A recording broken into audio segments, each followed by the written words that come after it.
The title of the presentation, Local Power, Local Control, Lessons from Around the World. I'm going to talk a lot about sort of the hard numbers about distributed renewable energy, and I will try to, as much as possible, tell stories about where those numbers are coming from and why they can really make a difference in your community. And we look at independent and local business alliances and why, if we set up the rules of our community so that we favor our independent and local businesses, there will be much more money in our local economy as a result, rather than a lot of money sent out of our economy just for the benefit of saving a few cents on a roll of toilet paper. So first of all, renewables are everywhere. And second of all, renewables are cost effective. All the little green bars there are the prices for new renewable energy generation, and the white bars are prices for new fossil fuel generation. The important part is a lot of the green bars are to the left of the white bars. In fact, the only bars that aren't substantially to the left are the ones for solar, and as I will show you later, the cost profile for solar over time is going down so steeply that I would have really smeared those green bars trying to show it on this chart, and that's why I saved it for later. Basically, the idea is that the current grid system is set up sort of like a hub and spoke format. There's a big central power station, and the power goes out on a big power line, probably over a fairly significant distance, into some place where we consume electricity, like a city. The idea behind distributed generation is we don't need to just generate in these large places. We don't need to build a few really big power plants to capture economies of scale and steam generation, and to have railroads bringing in loads and loads of coal or pipelines bringing natural gas. We can do it everywhere. So why don't we do it that way and save on the transmission infrastructure and the electricity losses and many other things that I'll talk about a little bit later, and put our electricity generation right by where we're going to use it, and let it be owned by anybody, and let the power flow both ways on the grid. So to approach the distributed generation thing, I want to just approach it from the perspective of myths, because the issue is that, especially in the renewable energy community, there's sort of this idea of like, we've got this urgent climate change problem, or we just want to get a lot of renewables on the grid fast. And the way to do that is to build some immense, awesome, new, like nationwide super highway of transmission, and then put huge solar and wind power plants. We'll cover North Dakota with wind power, and we'll cover Arizona with solar, and we'll just pipe it all over the country to where we're going to use it. And so people think that's the way to do it, and that's obviously got to be the cheapest way to do it, because those are the best resource areas, and we'll get all these economies of scale. Here's data from California: 70,000 solar PV installations in California, and this curve shows the cost per watt of those installations based on the size of the project. So you see on the left there, it's 1 kilowatt. And then we've got a 10, and then 100, and then 1,000. This is 1 megawatt, which is actually still a fairly small scale solar PV project. Where does the curve flatten out? It's not over here, it's right here, which is about the size of a large scale residential project or a small commercial project.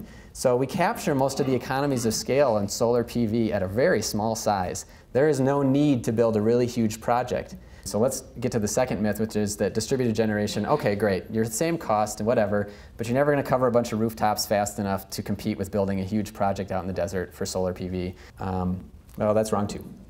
Let's look at Germany. Germany is a great example. This is 2009 in Germany. So this is 1 year of installations. They put in 3,000 megawatts of PV, which for a little bit of context is 3 times more than we've put in the United States ever. And they did 80% of it on rooftops. And in fact, they did most of that on rooftops where it was 100 kilowatts or smaller. So, backing up to that chart I did about economies of scale, the Germans have figured it out that they don't need to build them really big. They're just putting them everywhere. So it's not just solar that's scaling up really fast in Germany. This is Germany's wind installation, their wind capacity, from 1995 to 2010. They're at about 27,000 megawatts now. I just want to point out, too, that of that 27,000 megawatts they have in Germany, half of it is in projects 20 megawatts and smaller. So again, the Germans have figured out where the sweet spot is in terms of economies of scale, and they're building there. The other thing that people say is, oh, well, this is all well and good now, but we're looking 10 years into the future, and we're going to build a lot of renewables, and once we get to that point, man, we're going to have real problems on the grid when like 15% of our power comes from solar. Let's talk about what some of the opportunities are going to be going forward for distributed generation. I get to go back to Germany here, which is kind of fun. So here's the cost, the installed cost for solar PV in Germany, rooftop systems, 100 kilowatts and smaller. So your school-size installations on the side of a barn. But in 4 years, there was a 40% drop in the price for installed solar PV, for the installed cost. So this is not just like the solar technology, but actually putting it in the ground, on the roof. Really impressive how fast the cost for solar is dropping. And by the way, the cost that they're getting to is $4.11 per watt. The Germans have figured out that this stuff scales and the costs are dropping rapidly, so the opportunities are really tremendous. I have a slide later where I'm going to show the price of solar in Colorado, and I based it on $5 a watt for the installation cost, which is pretty much what you can get in a competitive residential installation. If we could just get what the Germans are getting, we wouldn't even have a conversation about fossil fuels anymore. There are real social values. There is no pollution from solar. There are a lot of jobs and economic development we get, especially because solar is installed right in our community rather than out at a large power plant somewhere else. There are benefits to the grid in having generation in many different places, so that when some sort of heat wave or natural disaster knocks out transmission lines, we have generation in many different places, and we can reduce the incidence of blackouts. And guess what? Blackouts cost a lot of money. So we should be able to talk about the fact that when we do distributed generation, we are saving on those costs to our society. Now, the utility doesn't care about that because they just get to pass costs on to ratepayers, but we should care about that. And what we focus a lot on at the Institute for Local Self-Reliance is how we get those local benefits. So I think this is a great illustration. This is not necessarily reflective of the jobs, but of the other economic benefits. About $80 million a year are leaving the state of Minnesota because the revenue for these wind turbines that are installed there is going to foreign multinational companies that built them rather than staying in Minnesota. Well, a locally owned project generates 1.1 to 2.8 times the number of jobs per megawatt that an absentee-owned project does. And the same thing is true then with the economic impact, which is sort of what I was referencing there. Those dollars that come back to a project that's locally owned recycle in the local economy in a way that money that leaves the state do not.